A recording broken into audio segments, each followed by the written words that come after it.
mim tanto faz. Eu só acharia válido, já que nós estamos assim bem acomodados desse modo, que se vocês quiserem fazer 2 ou 3 observações, 2 ou 3 perguntas, a gente responde e depois retomamos o trabalho com aquela equipe que estava ali em cima e vamos ver casos que preocupem vocês, solicitações, doentes e assim por diante. Alguma dúvida sobre a etapa anterior?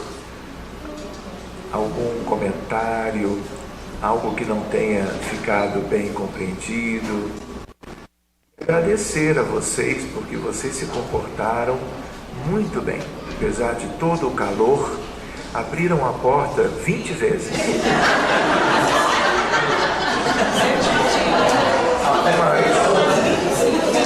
Mas faz parte. Mas no mais, se comportaram muito bem.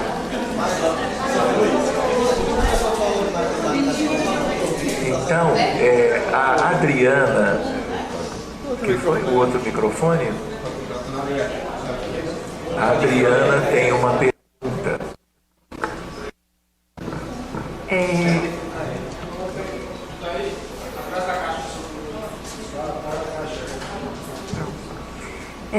A gente percebeu que a ideia inicial era fazer o atendimento coletivo, né, nos 2 casos.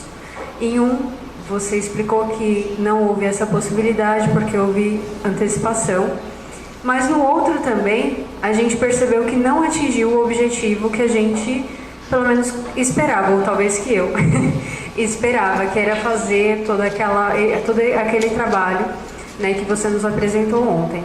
Aí eu queria saber, assim, o que faltou? Né? Faltou alguma coisa em relação aos médiums? Foi em relação ao diálogo? Ou não faltou nada e aconteceu efetivamente? Assim, quando a gente subiu com a última equipe, né, a nossa ideia era abrir as questões coletivas envolvendo a Síria, ponto. Depois ou antes a questão de Belo Horizonte foi comentada e talvez a questão do Ceará, que também foi sugerido. Só que como o grupo não tem bem uma ideia do que é isso, de como fazer isso, no que nós estávamos ali em cima, os médiuns foram dando passividade.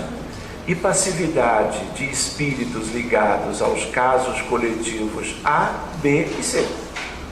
Então eu me adaptei, eu vi o que estava acontecendo, me dei conta e tratei de cuidar ou ajudar a cuidar o que vinha vindo pelos médiuns, porque são médiuns bem preparados, são médiuns muito sensíveis e no que você começa, entende? A coisa ocorre sem que eu controle, né? E como são médiuns que não trabalham comigo, não conhecem a rotina, eles funcionaram como funcionam numa reunião comum. Então não deixou de ser muito bom. Primeiro por ser uma coisa que saiu do que nós esperávamos. E isso enriquece, faz a gente buscar compreender, a gente se adaptar. E todos os espíritos que vieram foram devidamente acolhidos. E eu fui percebendo que naquele contexto tinha Síria, envolvendo alguns médiuns e dialogadores, e envolvendo nitidamente a questão das avalanches, dos deslizamentos, da morte de gente, famílias procurando pelos seus familiares, sem saberem inclusive que haviam desencarnado. Então não deixou de ser um início bom, muito bom, de tratamento coletivo. Mas no tratamento coletivo não é bem assim. Eu fiz a prece e o pessoal achou que podia dar facilidade. Entende? Eu ia preparar para selecionar o contexto da Síria, para todo mundo entender, olha gente, agora só se recebe, só se lida com o contexto este. Mas não deu tempo, porque a coisa é dinâmica e é como se estivesse tudo assim pronto. E aí veio à tona e foi ótimo, né? Então isso é uma coisa. A outra coisa é que, como aconteceu assim, chegou num certo momento depois de vários atendimentos pontuais de questões da Síria, envolvendo gente mazinha, mas nem tanto, envolvendo vítimas, famílias que estavam precisando de encontrar os familiares, tinha gente preso pelo pescoço, enfim, a gente cuidou. E aí eu disse, olha, agora nós vamos abrir para a Síria, porque o que nós trouxemos aqui não é ainda o que tem para atender, porque a questão da Síria é macroscópica, é um conjunto muito grande de vítimas. Então a ideia era dupla. Primeiro, através de campos, procurar atrair para esse ambiente, para daqui, ganhando já alguma vibração fluídica da equipe mediúnica, daqui levá-los para completar o tratamento deles em região mais elevada. E aí eu fiz os campos para isso. Mas nenhum médium quase que tem vidência nesse grupo. E aí eles não puderam acompanhar. Mas foi feito. E era o que a espiritualidade queria. Ponto. Depois eu me dei conta o quê? Que, de certa maneira, só de nós termos conversado sobre a questão de campo delimitando Belo Horizonte, a espiritualidade, só de a gente mencionar, eles já trouxeram espíritos vitimados pela chuvarada, pelo temporal. Então, nós não concluímos ainda esse atendimento. Podemos deixar como está? Podemos, porque já foi feito algo muito proveitoso para algumas vítimas e suas famílias. A espiritualidade pode ter feito boa parte do que eu gostaria sem que a equipe se desse conta, sem que eu mesmo me desse conta. Ótimo, mas eu não sei. E como eu não sei, eu preferia continuar, reabrir para uma espécie de completar o atendimento, como fizemos com a Síria, fazermos com Belo Horizonte. Na verdade, não é só Belo Horizonte, porque na mesma época teve enchentes e vítimas mortais em São Paulo, no norte fluminense e numa altura do Espírito Santo também. Então, quando é assim, a espiritualidade pode delimitar todo o contexto para não atender só Minas. E por que deixar os outros sem atendimento? Na verdade, isso é o mesmo problema. A gente quer ajudar independente de estado ou de cidade. Então eu não sei se eu te respondi, mas a ideia é essa. Agora, por que a gente não fez o que eu pensava? É porque somos bons e muitos médiuns ali naquela equipe. E aí a coisa veio à tona nos moldes da reunião mediúnica tradicional. Cultura mediúnica. E foi ótimo, como toda reunião mediúnica é muito boa. Né? A ideia da questão coletiva seria atender 2 vítimas ou 3 com diálogo e acolhimento, e o restante todo, para não se perder muito tempo no diálogo fraterno múltiplo, a gente então criar campos favoráveis para resgatar. Só que, em geral, eu preciso de médiuns com vidência, que me digam, olha Sérgio, estou vendo aqui um monte de gente sofrendo muito por uma determinada circunstância. E aí, quando eu aplico o campo, os mesmos médiuns que viram aquela situação adversa e sofrida, eles acompanham, monitorando o que eu vou fazendo. Não o que eu vou fazendo, o efeito do que eu vou fazendo. Porque se não tiver efeito, eu tenho que fazer outra coisa. Então, eu preciso de médiuns de vidência para tratamento coletivo. E de uma vidência boa, confiável. E como eu não conheço aqui quase ninguém do ponto de vista prático da mediunidade, eu fui fazendo o que me cabia. Mas eu percebi que poucos têm vidência. Não que isso atrapalhe, mas cria um pouquinho de dificuldade. Só isso. A nossa irmã. Eu pude perceber alguns movimentos diferenciados que o senhor utilizou.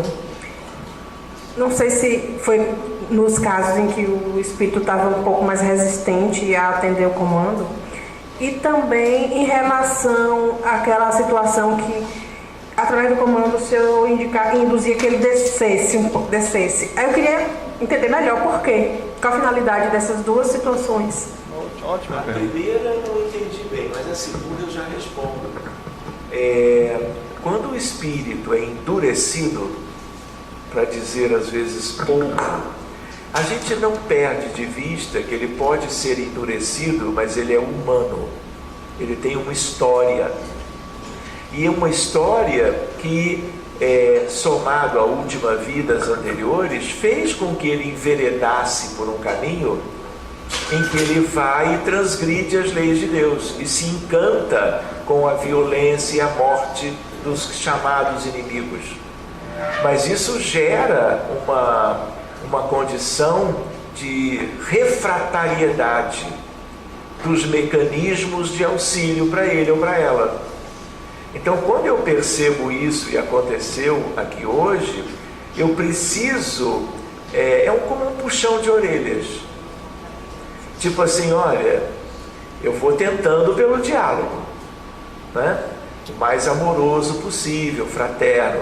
Mas quando, por orgulho, e é sempre por orgulho, a criatura se acha, e no sentido de achar que está fazendo tudo certo, como bem entende, e assim, azar, quem pensar diferente, tem mecanismos para tudo.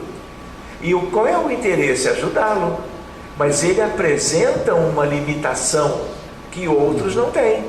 Então eu tenho que usar alguma técnica para fazer frente ao que ele me mostra, que é o mundo dele hoje.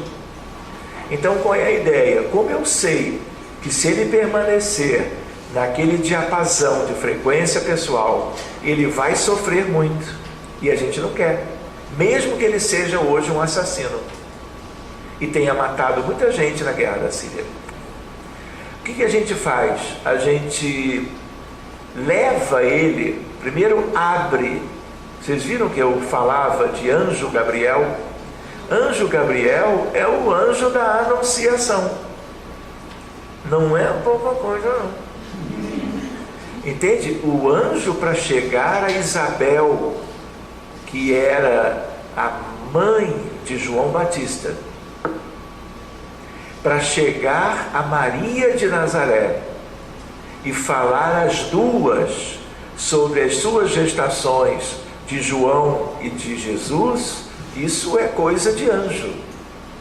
Então, anjo Gabriel eu aprendi, ele cuida das trevas. Não pensemos que qualquer segmento da vida humana terrestre, no mundo espiritual, é deixado de lado. De certo modo, eles ficam à revelia, porque o que eles querem é aquilo mesmo, né? Então eles têm uma zona própria de contexto, de vida.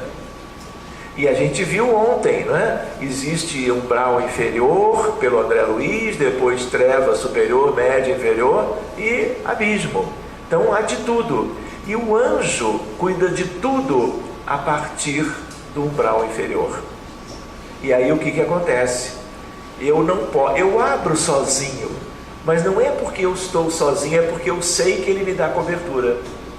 Entende? Mas eu prefiro citar a figura angélica de Gabriel, para que fique claro que eu vou entrar num domínio que é fechado, de certo modo, mas que está sendo aberto. Tem mensagens de Dr. Bezerra nos tempos de transição, revelando que espíritos trevosos estão reencarnando no Brasil. E alguns a gente já sabe até o nome.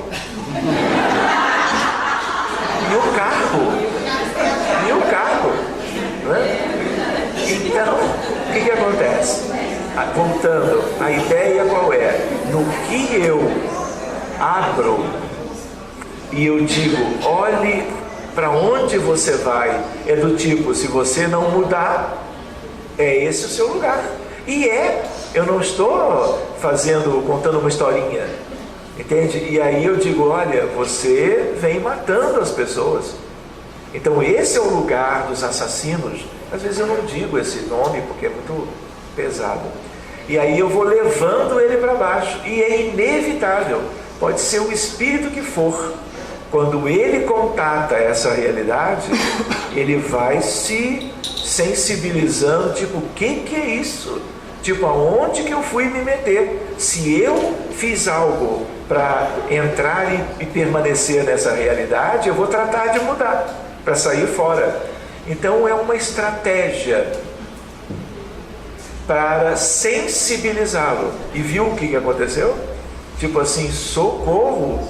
E aí eu ainda vou um pouco mais baixo, para não dar margem a dúvidas dele, para ele não subir ou me enganar, entre aspas, de que, não, tá, então não quero, então saio fora disso, mas depois continua a fazer aquelas coisas. Tem que ser uma coisa que eu sinta que cumpriu o seu papel. Conseguimos, ele está de fato sensibilizado por aquelas vibrações ali. Então essa é uma coisa. A outra, primeira pergunta, eu não lembro. Digamos que ele se tornasse ainda resistente diante dessa situação, aí ele seria induzido a retroceder, a subir novamente, ou deixaria lá? Vai descer mais. Em relação E o que é curioso, desce, desce, desce. Não quer mudar, se sensibiliza, fica ali num determinado nível de sofrimento, para poder, ao longo de dias, semanas ou anos, vivendo aquilo, ele se sensibilizar. Tipo, poxa, perdi uma oportunidade, eu sei como é que era um pouco mais em cima, e olha o meu estado em andrajos espirituais. diferente dos que a gente vai resgatar, que sempre traz. Sempre. Qual que é a pode trazer isso? Deixa só ela completar. Era em relação ao movimento praticamente cortada. Eu... Sim. É uma técnica? É uma técnica. É uma técnica. Assim, existem várias, né? Essa da contagem, dos comandos é uma, mas, gente, quando a gente lida com certas criaturas, você tem que destruir contextos. Por exemplo, você entra para ajudar um doente mental, diagnóstico A, B ou C. E aí tem um laboratório nas trevas, comandado por, às vezes, médicos, cientistas do mal. E eles criam como que prisioneiros e fazem testes e experiências em seres humanos desencarnados, para aprenderem a tecnologia envolvendo chips, envolvendo artefatos que potencializam o que eles desejam de criar de sofrimento para as pessoas. Quando o médium vê um laboratório, eu já sei que tem guarda tomando conta, tem que colocar o guarda para dormir, e ele dorme sem saber que dormiu, porque tem técnica para isso. E outra coisa, tem gente graúda regendo aquele laboratório, às vezes um laboratório imenso, com alta tecnologia. E aí o que acontece? Tem que liberar as vítimas. Para liberar as vítimas existem técnicas. E depois a gente tem que lidar com a liderança, o chefe do laboratório. Aí é um predador. Depois de fazer o que é devido com a criatura, tem que destruir o laboratório. Por quê? O laboratório está lá embaixo. É uma área física grande. Se você deixar ele íntegro, vem uma turma se aproveitar e reinstalam alguma coisa de caráter prejudicial. Então, para dar mais trabalho para a turma do mal ou do contra, nós temos que destruir. E para destruir, isso aqui não basta, mais isso aqui. E aí, para evitar gastar isso, nós usamos algo que é um estalar de dedos, que é isso.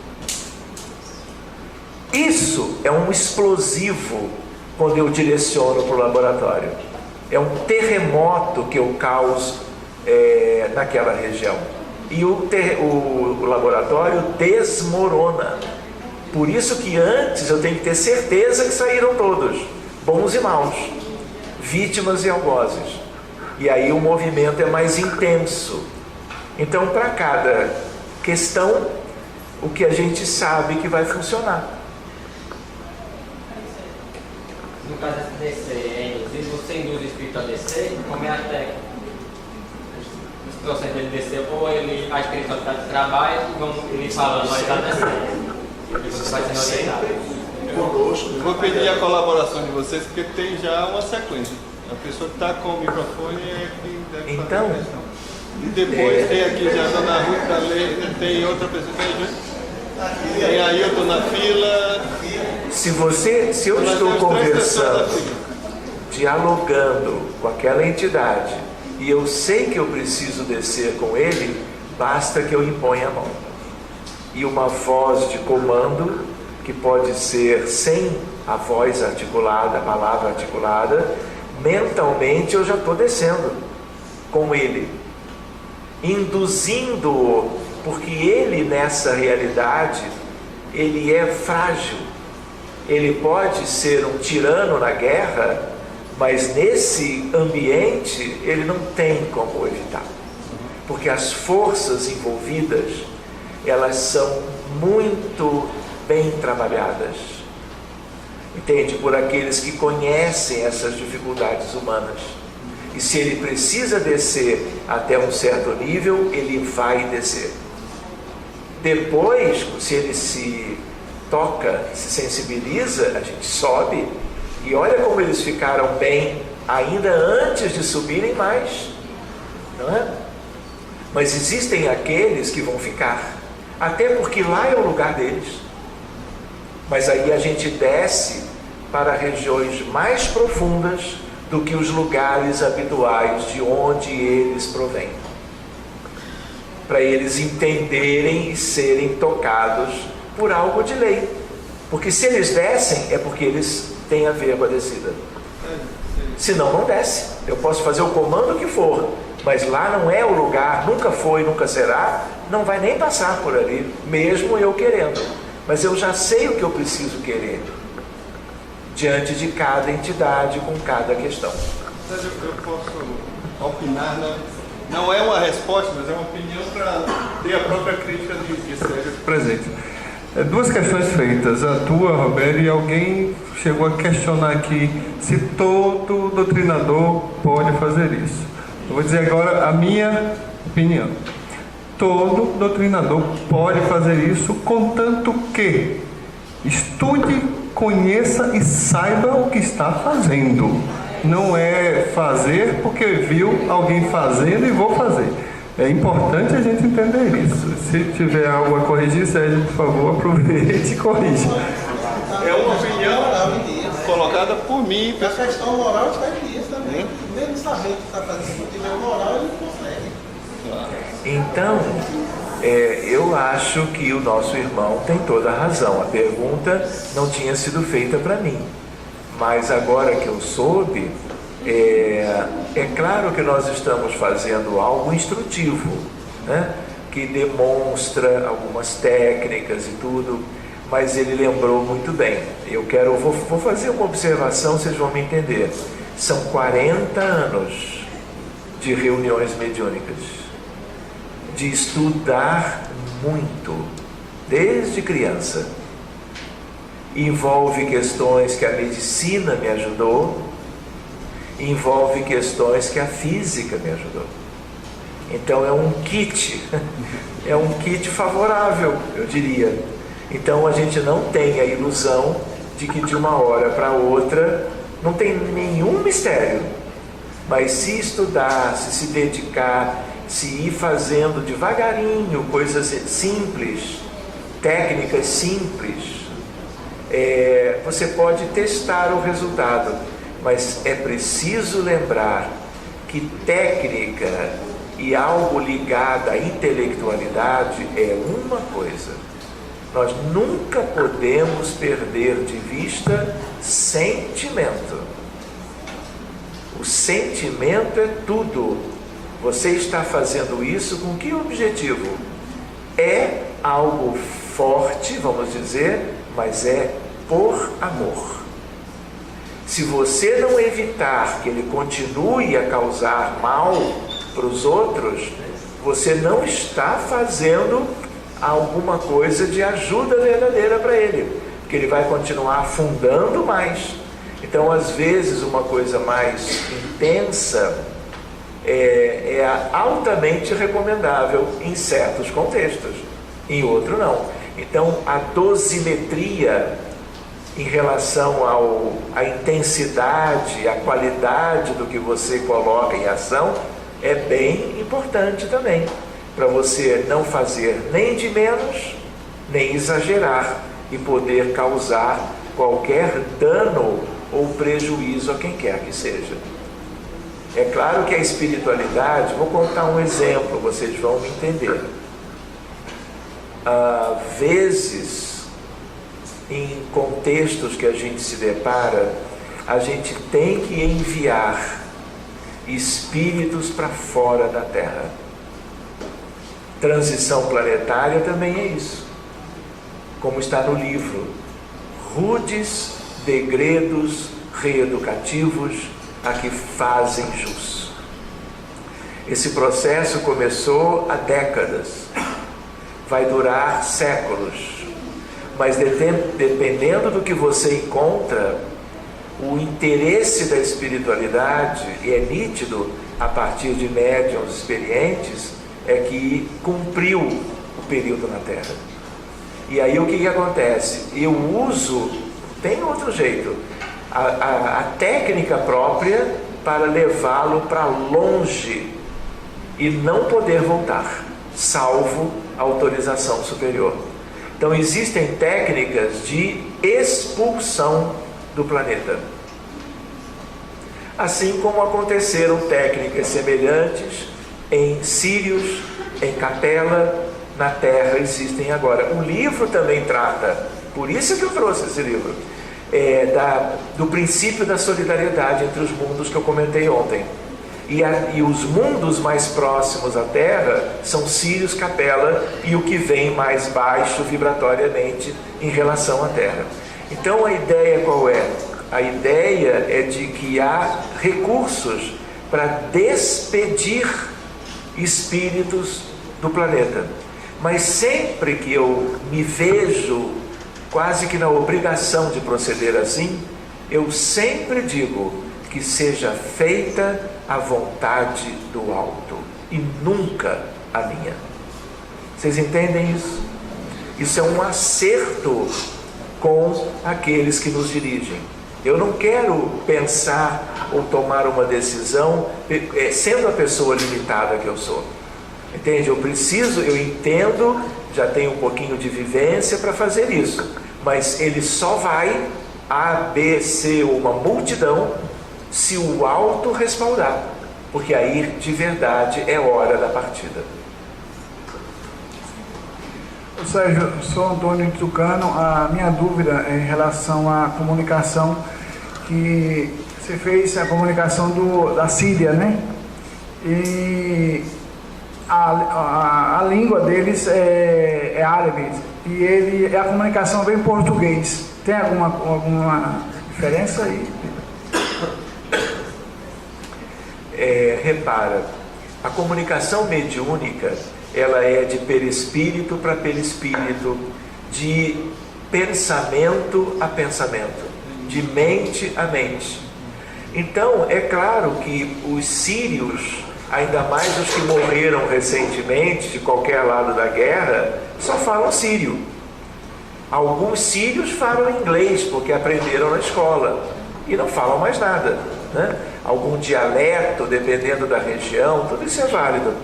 Mas eles vêm para a comunicação e o médium recebe as ideias e os pensamentos e naturalmente há um ajuste para o idioma corrente do médium, que é o português, porque estamos aqui. Então isso não é um entrave. A língua estrangeira nunca pode ser pretexto para a gente não ajudar o que está lá fora. Nunca. Outra questão que o espírita deve conhecer chama-se xenoglossia. O que é xenoglossia? É um médium encarnado, claro, que quando recebe uma entidade, eu já vivi várias experiências interessantes, ele se comunica, o espírito se comunica no idioma dele. E o médium, em geral um médium de incorporação, vamos dizer assim, em que o espírito tira completamente a alma do médium de contexto, ele que trabalha o aparato vocal e fala o idioma que ele quer, que é o corrente dele. Mas xenoglossia é um fenômeno raro. Então eu já tive a Regina lá em Copacabana manifestando espíritos que gesticulavam que nem as mulheres árabes e falavam em árabe comigo. E o que é curioso, eu entendi o que ela dizia.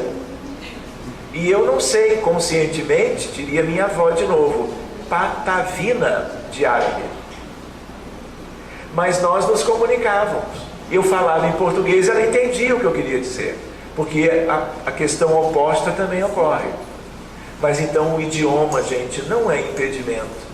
Ninguém pode dizer, olha, eu vou atender o Bataclan, não vou atender não, porque lá é em Paris eu não sei francês. Não tem que se preocupar com isso. Se houver uma limitação, põe a mãozinha a nível do vórtice ou do centro de força laríngeo e pensa ajustamento do idioma. Pronto. Pessoal, vamos mais duas questões e a gente retoma o trabalho, senão não chega onde quer. Bem, é uma observação. A gente, muitas vezes, eu pelo menos, coordeno mediúnica e me preocupo com o mentor da mediúnica e as coisas ocorrem. Mas eu pude observar que é preciso se ter consciência qual espírito elevado que é encarregado daquele trabalho, daquela região, daquela zona, no caso o anjo Gabriel. E se ter consciência também qual é o espírito atrasado, vamos chamar assim, que também se sente dono daquela zona para lidar com dois. Ou seja, eu pude observar que é um processo de interação, de relacionamento do interlocutor, do dirigente, conscientemente com essas categorias. E aí eu fiz uma associação, eu não sei se vocês viram aquele filme Fantasia de Walt Disney, se alguém aqui viu, é um filme muito bem feito, e tem uma música que eles utilizam Mickey como aprendiz de feiticeiro. Não sei quem viu esse filme. E o aprendiz de feiticeiro, ele aprende algumas coisas e é um problema muito sério porque ele não domina tudo. É bom que a gente veja humildemente o quanto nós precisamos aprender. Vocês acessem o filme Fantasia de Walt Disney e vejam aquela cena do aprendiz de feiticeiro, porque a gente estamos aqui incentivados a evoluirmos, a nos qualificarmos.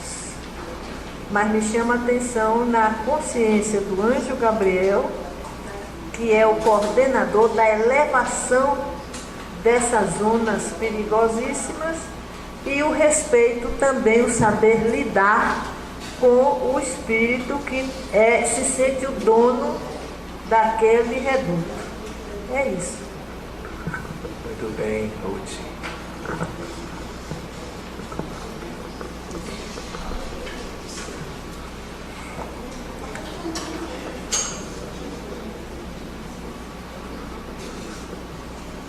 Então,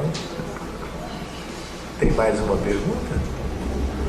Tem, acho que Dona Ruth só foi uma observação, né, que ela fez e não requer. Então, nós estamos conversando aqui sobre se existe alguma literatura sobre essas técnicas. Essa seria a primeira pergunta.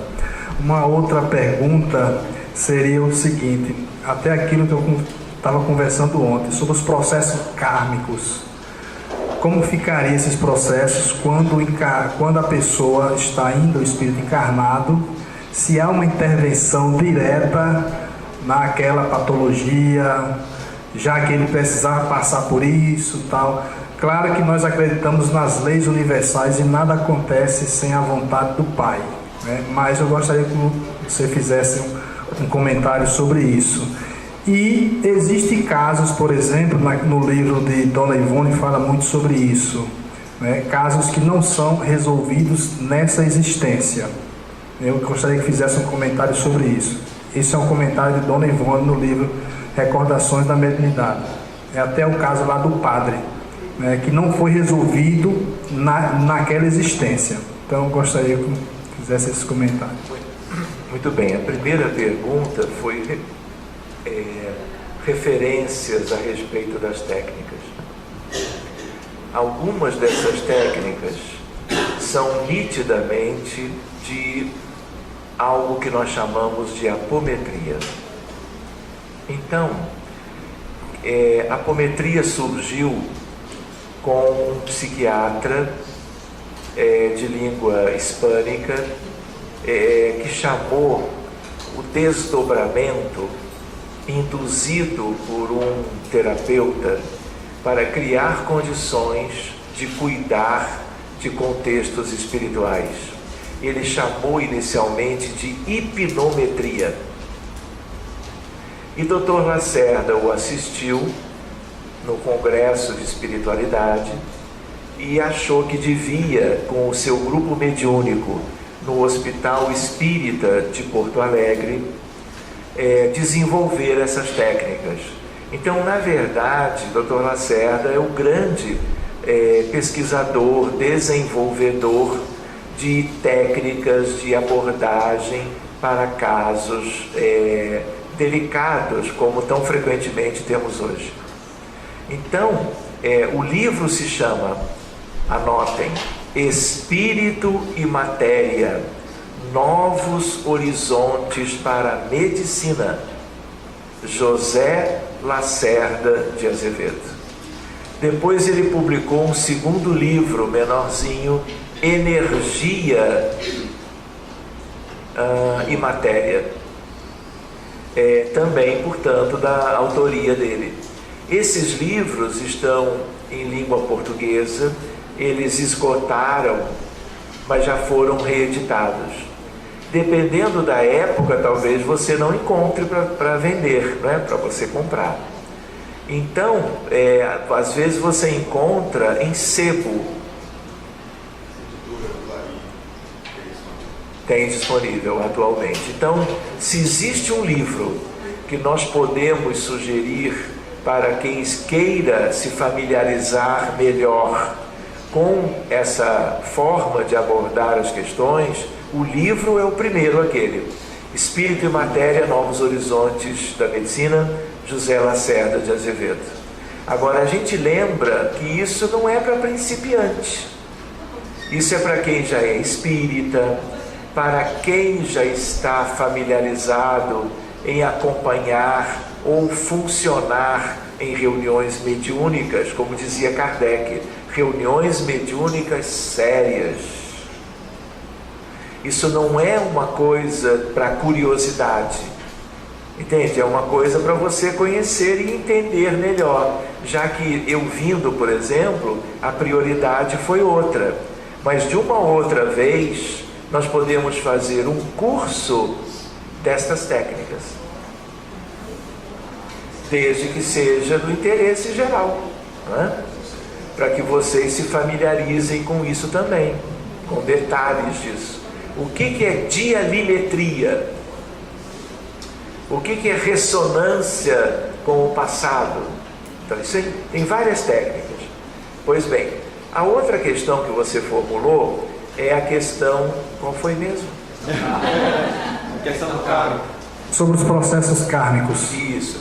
O que ele quis dizer com a pergunta? Poxa, você ontem mostrou um garotinho que se sacudia todo por um transtorno neurológico neonatal, porque começou no 10º dia de vida, que tinha uma questão lá no cérebro, nos ventrículos dilatados, que teve origem na guerra. Tanto é que ele nem entrou na vida física e ele já tinha problema cerebral. Sugerindo então que a causa era de vidas anteriores. E aí vocês viram que ele melhorou tanto que ele praticamente se tornou uma criança normal. Aí ele questionou, mas e o karma? Por que ele conseguiu todo esse benefício? Porque infelizmente hoje esses atendimentos eles não são frequentes. Nós não temos muitos grupos no mundo. Por isso que a gente tem que sentar e estudar. E ver a prática funcionando, ver o estudo de casos, para que a gente veja essa prática se multiplicando.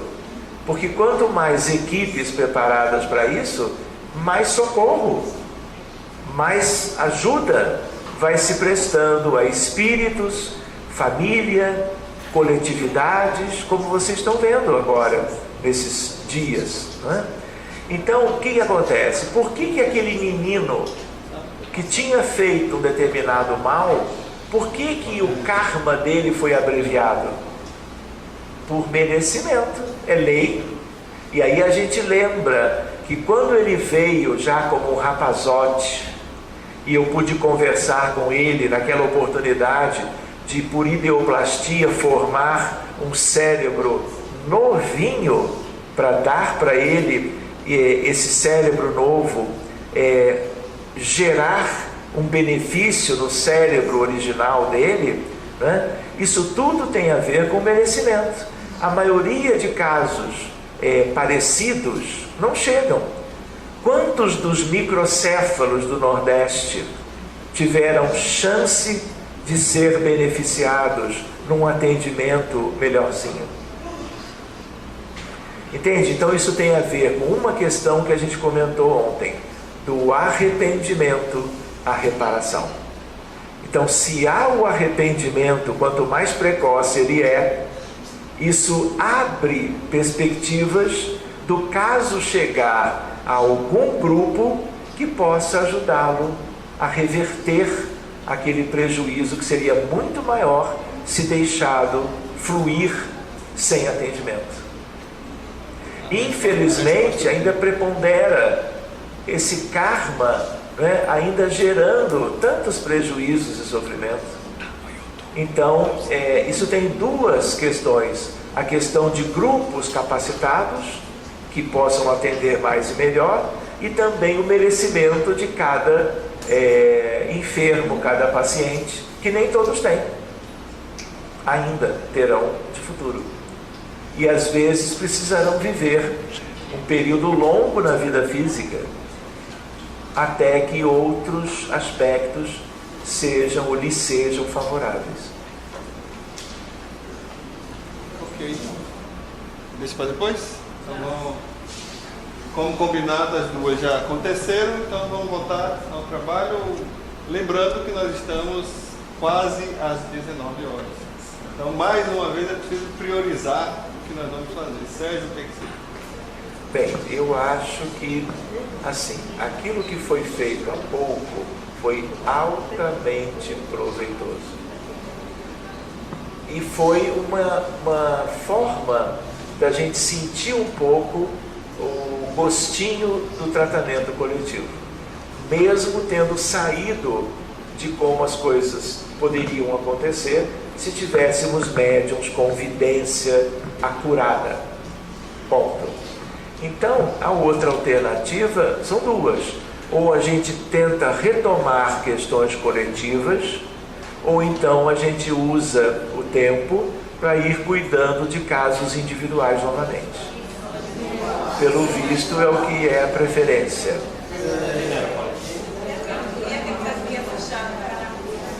Gostaria, meu pensamento seria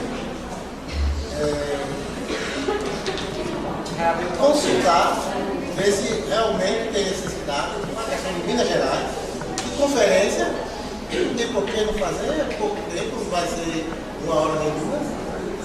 Conferia para a gente ter a certeza de que precisava ou não precisava, e aí dava seguimento. Não abriria mais nada coletivo. Vocês ouviram a sugestão do nosso irmão? Porque ele ficou sensibilizado com a ideia de que a gente começou a atender o drama das enchentes e não foi adiante. Mas a gente também lembra que há muitos casos que ficaram pendentes, né? Então a gente pode combinar duas coisas. Uma é que eu queria mostrar para vocês a utilização de algo que a gente chama de corrente magnética. Corrente magnética é para socorro coletivo. Eu comentei uma vez ou outra, ontem ou hoje. E nós podemos também, já que não podemos tudo, usar a corrente para muitas questões coletivas. Uma delas, o que ficou faltando para Minas Gerais, Espírito Santo, São Paulo e norte do Rio de Janeiro. Deixarmos para usar essa outra modalidade quando nós nos reunirmos mais para o final dessa etapa. Okay. Essa é uma ideia. Então, mais adiante eu preciso dizer para vocês o que é a corrente, como funciona, e usarmos a corrente para seguirmos ajudando coletividades. Tá bem? Outra coisa que eu queria dizer agora, porque eu sou capaz de esquecer.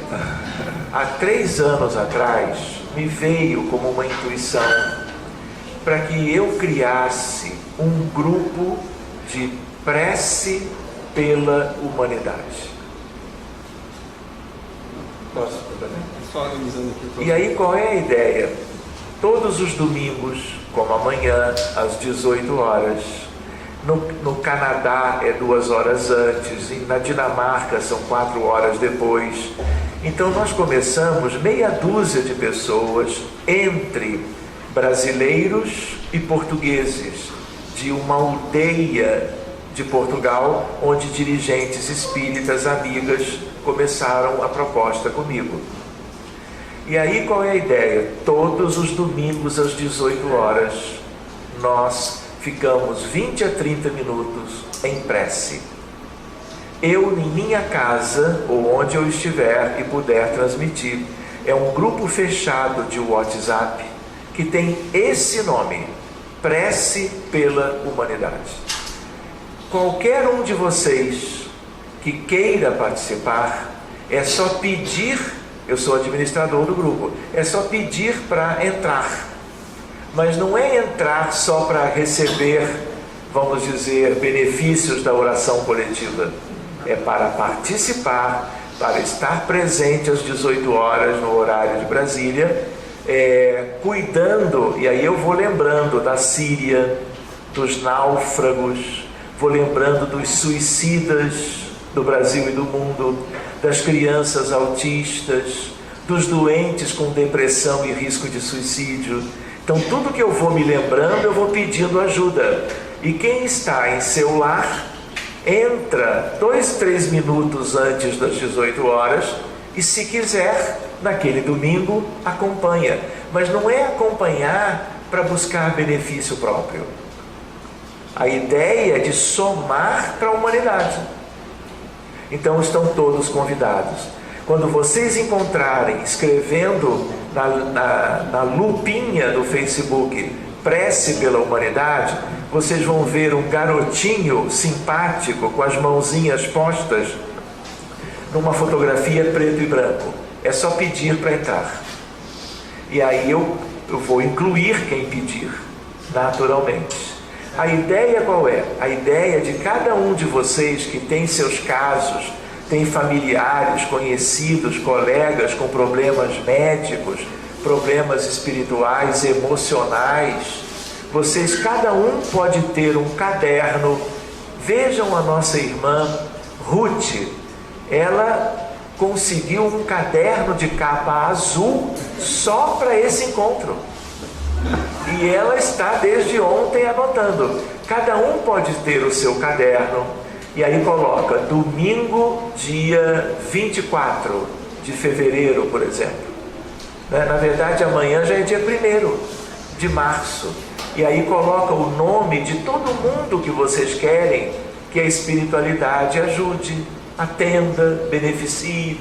Pode ser familiar, pode ser quem quiser.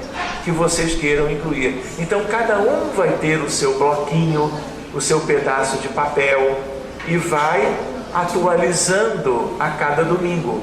Cada um nos moldes do Evangelho no Lar vai separar um recipiente com água que vai ser fluidificado. Você ingere e oferece para os familiares. Entenderam a ideia? Prece pela humanidade. Hoje em dia, começou há 3 anos, são 1.400 pessoas de... quanto? 1.438. Ela já achou. Em 25 países diferentes. Qual é a ideia? Abraçar o planeta pela prece. Então, está feito o convite. Agora é de cada um.